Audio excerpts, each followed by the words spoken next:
Yang ditanya, Ustadz, saya selalu berdoa, kok doaku tidak dikabulkan? Saya sudah minta kepada Allah, kok sepertinya yang saya minta semakin jauh? Nah, ini dijawab oleh Allah. Dalam Al-Quran Allah jelaskan, Bismillahirrahmanirrahim, fa isa sa'laka ibadi anni fa inni qarib ujibud da'watad da'i sada'ali. Aku mengabulkan doanya orang-orang yang berdoa apabila dia berdoa. Tolong kita dengar baik-baik. Redaksi kalimatnya. Aku mengabulkan doanya orang-orang yang berdoa apabila dia berdoa. Berarti ada orang yang mengucapkan amin, menengadah ke atas langit, mengangkat kedua belah tangannya, dia kira dirinya berdoa padahal tidak. Kenapa? Karena dia berdoa main-main. Main-main apa maksudnya? Berdoanya begini, amin, amin, amin, amin. Apalagi kalau kita ceramah itu di masjid, biasa banyak orang amin patwa-twai. Amin, amin, amin, baru lihat jam tangannya. Bukan amin kabulkan, tapi apa Nabi bilang? Berhenti mak Ustaz. Nah, berdoa ada etika dan tata caranya. Dalam kitab Adabud Doa, adab dalam berdoa, Imam Al-Ghazali menjelaskan, berdoa itu tata caranya. Satu, berdoa tidak boleh ada dalam diri kita barang haram. Artinya, jangan sampai baju yang kita pakai hasil sogok. Jangan sampai sarung yang kita pakai hasil riba. Maka itu tidak akan dikabulkan doanya. Kenapa? Ada barang haram di dalam badannya. Itu secara fisik.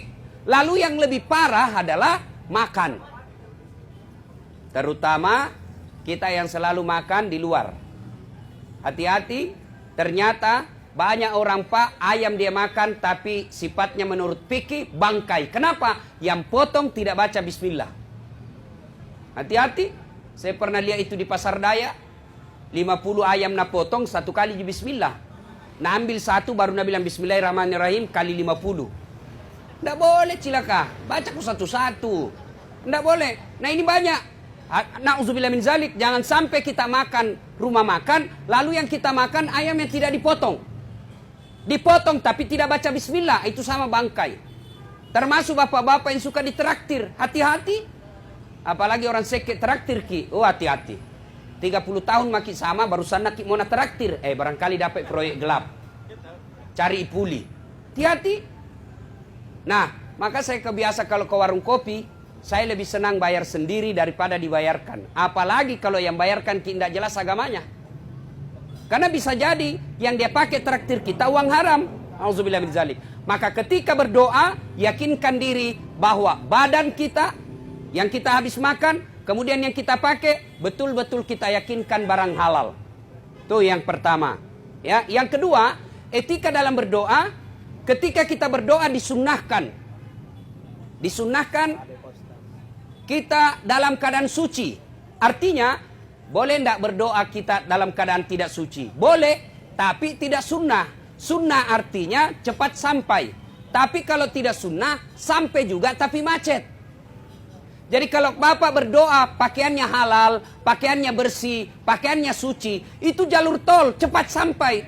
Tapi kalau kita pakai baju yang ada najisnya, celana yang habis kita pakai kencing berdiri, apalagi kencing berdirinya kena celananya najis, kena 1-2 tetes kencing, sampai juga, tapi tidak sunnah, macet, lama baru sampai. Barangkali pensiun maki baru sampai.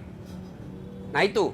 Yang berikutnya, ketika kita berdoa itu, usahakan ketika berdoa, duduk di antara dua sujud. Artinya, boleh tidak berdoa berdiri? Boleh. Boleh berdoa standar samping. Ini. Boleh. Boleh cengke-cengke. Boleh. Tapi tidak sunnah. Yang sunnah, posisi kaki duduk di antara dua sujud. Nah sudah. Apalagi karena waktu terbatas. Sunnah-sunnah supaya cepat sampai doa ta. Apalagi berdoa apa? Menghadap kiblat. Boleh tidak membelakangi kiblat? Boleh. Boleh menyamping kiblat, boleh, tapi yang sunnah menghadap kiblat. Sama tong kita Pak, menghadap sama gubernur, minta ki proyek, baru kita belakangi. Pak Gubernur, proyek tak dulu Apa dia bilang, kurang ajar aneh, belum tentu ku kasih kok kurang ajar kok lagi. Maka kita menghadap kiblat. Ya, apalagi setelah menghadap kiblat, maka disunnahkan bersikir.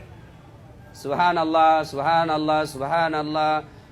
33. Alhamdulillah, alhamdulillah, alhamdulillah 33. Allahu Akbar 33. Itu dulu. Kenapa kita berzikir? Itu yang dilakukan Nabi. Kalau kita tidak berzikir sampai juga tapi macet. Apakah ketika kita berzikir tidak berzikir Allah jadi hina? Tidak. Satu dunia tidak berzikir Allah tetap mulia. Lalu untuk apa kita berzikir? Begitu yang diajarkan Nabi. Nah, cuma biasa tonjaki kita berzikir kalau mau berdoa. Tapi apa? Zikirnya terlalu cepat. Akhirnya apa? Tidak jelas apa Nabi bilang. Semlah. Biasa heran nggak? Sama-sama subhanallah, sama-sama 33. Saya baru 11, dia sampai nih. Karena bilang saja, sunlah. Dullah. Nabi bilang, dullah, apa itu kate? Siapa panggil kok? Itu ada ku dengar dullah. Maka perbaiki. Subhanallah. Maha suci Allah dan seterusnya. Ya, sama juga. Saya waktu kecil, kalau mau minta uang pembayaran sama bapakku, ku paganti rong.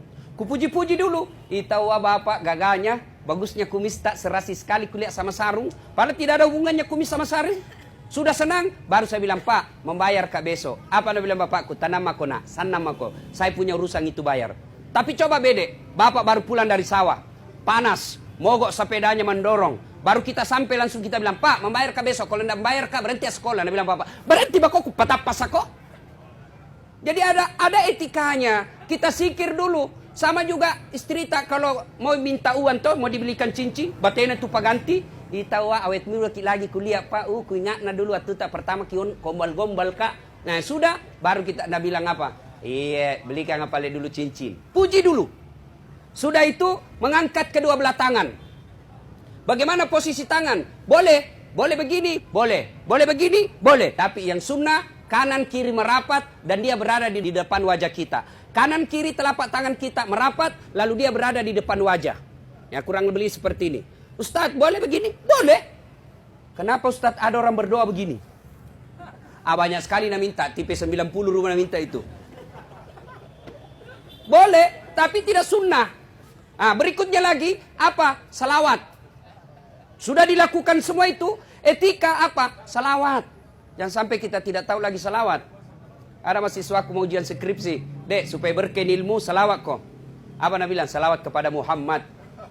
Ulangi, salah. Salawat kepada Muhammad. Salah kok. Langsung dia bilang, yang mana pala itu Pak Ustaz? Aku bilang, Allahumma salli ala Sayyidina Muhammad wa ala ali Sayyidina Muhammad. Langsung dia bilang, oh diganti mi Pak. Bukan diganti, kau yang dongo cilaka. Ada bisa itu salawat diganti-ganti, wali kota Kapang. Nah ibu bapak, saudara-saudara sekalian. Salawat, kan Nabi jelaskan, siapa yang berdoa, tidak diawali dan akhiri dengan salawat, maka doanya tergantung antara langit dan bumi. Maka salawat ke dulu. Ya Nabi salam alaik, ya Rasul salam alaik. Fakta. 4 hari yang lalu, saya diundang pergi ceramah ke Luk Banggai oleh Pak Hamid Awaludin. Ya, jam 10.30 kita terbang. Begitu sampai di Luk, tidak bisa mendarat. Kenapa? Pesawat ini, cuaca buruk, nggak bisa. Akhirnya balik ke Makassar. 45 menit mutar-mutar di atas Luk. Pulang ke Makassar. Kurang lebih jam 1 siang. Saya salat duhur. Sudah salat duhur, saya salat hajat. Sudah salat hajat, saya salawat sebanyak-banyaknya. Dengan niat apa? Mudah-mudahan lancar perjalananku pergi dakwah. Saya salawat sebanyak-banyaknya. Lalu saya bilang, ya Allah, mudahkan perjalananku dalam dakwah. Salah satu adab, etika supaya cepat doa dikabulkan, barengi dengan sedekah. Maka secabut uangku 100.000, saya cari cleaning service yang bersih-bersihkan toilet, saya kasih 100.000 dengan niat, mudah-mudahan dakwaku ke Luk Banggai lancar. Masya Allah, apa yang terjadi? Belum Pak duduk di kursi Pak, sudah saat datang petugasnya pesawat. Ustadz, boleh makin naik pesawat, insya Allah bisa landing. Subhanallah. Nah ini semua bapak-bapak ini, yang banyak proyeknya, supaya lancar laku rumah dengan baik. Belum dibangun sudah mina bayar DP orang. Alhamdulillah. Caranya apa? Salawat ki. Lalu tidak cukup dengan salawat, sudah katoki. Yang kiseke kikirigala paku jambatan. Susah laku. Puna seke ki dek Pak. Apalagi mau jadi anggota DPR seke ai susah. Dak lolos ki. Nah sedekah dan salawat. Sudah itu berikutnya lagi istighfar. Astagfirullahaladzim wa atubu ilaihi. Berikutnya karena waktu terbatas, setelah istighfar mulailah kita berdoa dengan adabnya, doakan dulu orang tua kita. Jadi sebelum kita minta apa yang kita mau, minta supaya kita sehat, minta supaya urusan kita sukses, minta supaya karir kita baik, maka yang pertama harus kita doakan dulu orang tua kita dulu. Allahumma ghafirli wali walidayya warhamhuma kama rabbayani shaghira. Sudah, minta maki. Nah, maaf 1000 maaf. Banyak orang berdoa tidak berdoa. Kenapa? Menghafal. Banyak orang berdoa, nah hafal itu buku-buku panduan doa, baru itu. Padahal dia tidak tahu apa maknanya. Doa itu tidak harus bahasa Arab. Jangan ke bahasa Arab, tidak diwajibkan. Memang Nabi anjurkan berdoa kau memakai bahasa Quran. Kalau hafal doa-doa dalam Quran, kalau tahu maknanya. Jangan sampai kita bahasa Arab tidak ditahu artinya. Setengah mati maki berdoa. Dah bilang malaikat, apa masuk itu dah saat. Mau kau berdoa minta hujan, tahu-taunya kau minta itu umur panjang. Bingung malaikat, lain di mulut, lain di hati. Maka doa kalau bahasa Bugisnya, mapaletu. Bahasa gaulnya, curhat. Doa maki. Ya Allah, kalau saya sakit begini terus ya Allah. Bagaimana saya urus anak-anakku? Ya Allah, kalau saya sakit begini, ya Allah, bagaimana saya bisa beribadah dengan sempurna? Ya Allah, kalau gagal terus proyekku begini, ya Allah, bagaimana saya bisa bangun masjid? Doa. Kita doa tidak harus bahasa Arab. Sudah, ditutup lagi dengan salawat. Subhana rabbika rabbil izzati amma yasifun, wa salamun alal mursalin walhamdulillahi rabbil alamin. Usap. Ustadz, kenapa ada orang berdoa usap mukanya begini? Itu hanya tradisi dan tambah-tambah saja. Kenapa di muka? Nyambungi. Masa kita amin ya rabbal alamin? Tidak nyambung kalau ketek diusap bos, maka diusap muka kita. Nah, ada yang berkata, Ustadz, saya sudah berdoa, sudah lakukan sunnah-sunnahnya, sudah sesuai dengan praktikum yang ngajarkan Nabi, kok tidak dikabulkan? Jangan sangka buruk, berarti apa yang kita minta tidak baik buat kita. Ya. Saya ketika berbicara soal doa ini selalu saya contohkan. Dulu saya tamat SMA mau jadi akabri penerbang. Pergilah saya daftar di Jalan Garuda, depan kantor Pertamina. Begitu tes fisik tidak lulus. Kenapa? Ceper. Dah cukup tinggiku. Saya protes, ya Allah kenapa kau kasih pendek kak? Kau tidak rugi jadi Tuhan kalau saya jadi tentara.